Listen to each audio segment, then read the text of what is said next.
Pregame.com.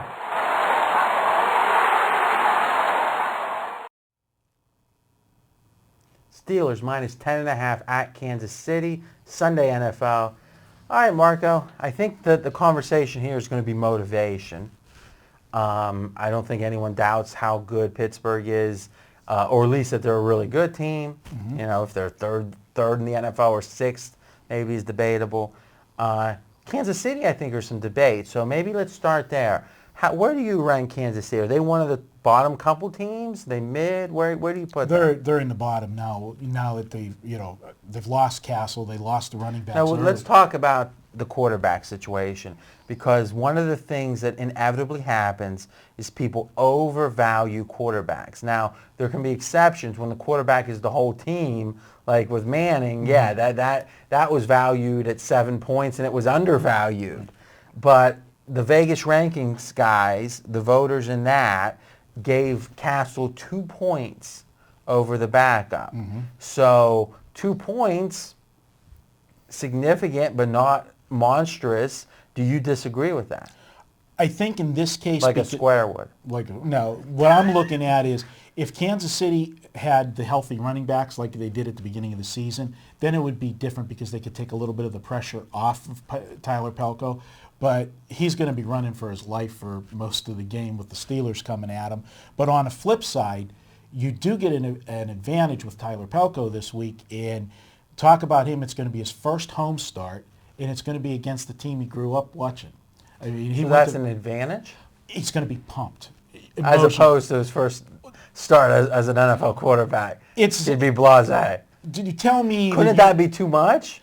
It can. It's one of those things you're going to have. But I think that since he's already got a game under his belt, and you can't get you can't get any bigger start than playing on Monday Night Football for your first NFL start, and then against the New England Patriots, one of the premier teams of the last decade. Now you're going against the team that you shared a locker room with. I mean, he went to Pitt. They shared the facilities on the south side, training facilities, the whole 9 yards. All right, so let's talk about the point you just made about the running backs and all that. So what you're saying is this, is the more the quarterback has to do, mm-hmm. the more meaningful the transition is between a starter and a backup. Absolutely. So with Manning, he was calling the plays at the line and all that. It was an extreme difference. And they were a pass first, run second team. Now with KC, I wasn't quite sure I understood, is considering the dynamic you just talked about, would you say this is a bigger adjustment or a lesser adjustment? This is going to be a bigger adjustment for him now in the state that the Chiefs are in now, because they don't have that strong running game anymore.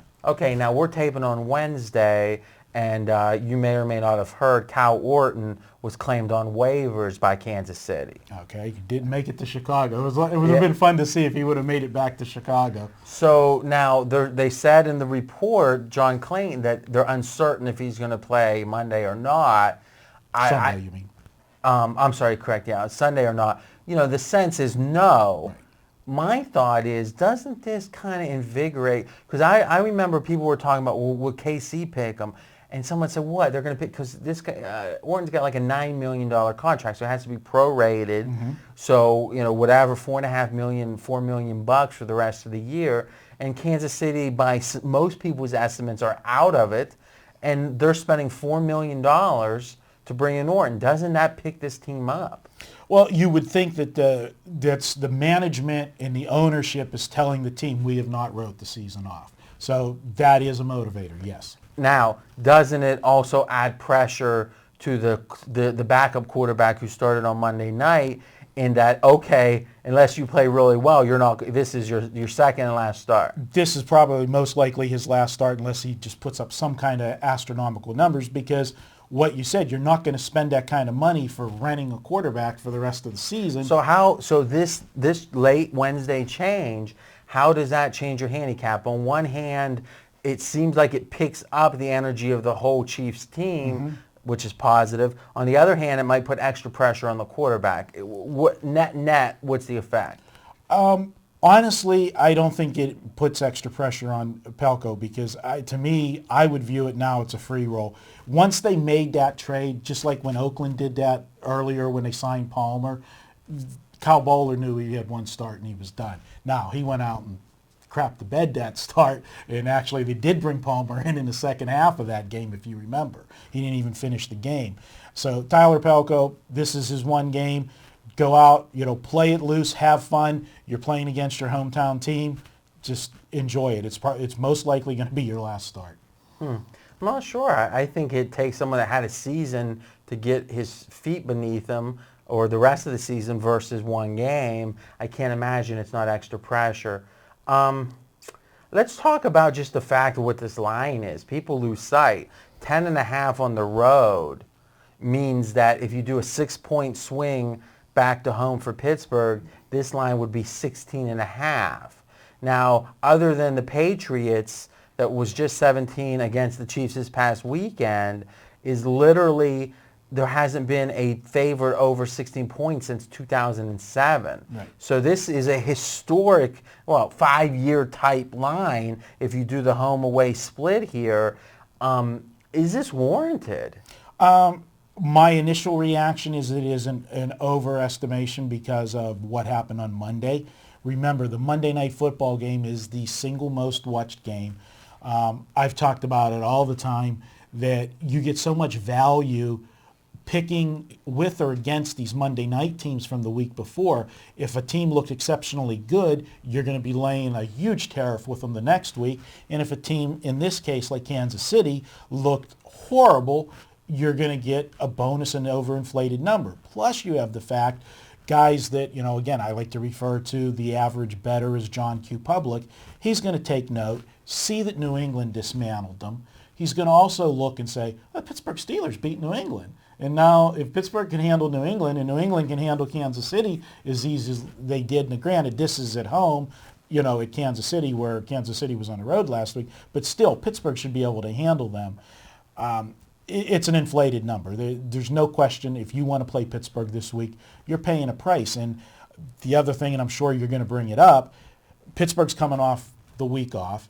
If there was ever a team that needed to go into the bye and catch their second wind, it couldn't have come at a better time for the Steelers. They just came off that series of games where they played New England, Baltimore, and then go to Cincinnati for a tough game. Cincinnati next week. Yeah. I mean, this is a classic flat spot, and quite frankly, the Steelers have not played great in these flat spots against the Colts. I mean, the Colts game was +10 at Indy, and I think we saw how that game went. I'm going to project here Pittsburgh wins this game. I think there's going to be a lot of stalled red zone type, 3 instead of 7. So I'm going to project Pittsburgh to win, but not to cover this game. Any closing thoughts? We haven't even talked about the biggest part of this. Roethlisberger's thumb. Yeah, is it? I mean, they're saying it's really not anything to worry about. I talked to some people in Pittsburgh before we came on air for practice today. Your sausage distributor? The sausage distributor. Hey, you get that good, strip district. You know what? He busts my stones all the time. But this guy has never said no anytime I've invited him to go out to eat. And I've never taken you to a bad restaurant, have I? Like I said, you're good at two things.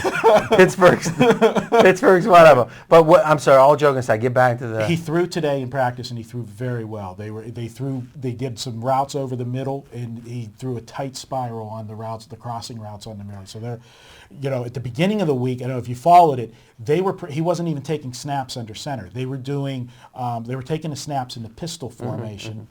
Which, I again, you make another point. Maybe they're up 14 late or up 10 late, and they start running the heck out of the ball. Exactly. I think you give Pittsburgh a 3-point win, they won't even make the flight. So Tomlin doesn't worry about style points all the time. Yeah, that's for sure. So I think there's real value. Now, one of the things though, and we always do the Pittsburgh videos because I follow them very closely.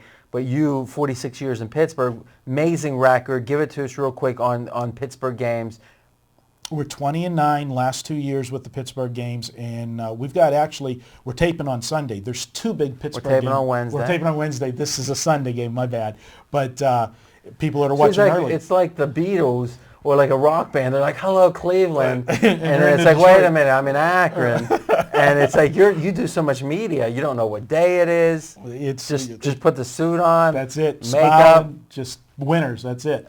But two big games this week that I'm going to be following very closely. This is a Sunday night game, so strong possibility I'll have a play here. But there is a game I will have a play on. I love Friday, the Backyard Brawl, Pitt, West Virginia. All right, that's for Friday action. Friday. All right, guys, good stuff. Remember, we put all of our videos in a super thread in the forums. You can go there directly, pregamevideos.com, and what we do is we answer any and all questions you may have. If you want to get Marco's Sausage Distributor's phone number, we're open to any of that, plus show notes, the whole thing. Check it out, pregamevideos.com. Talk to you there.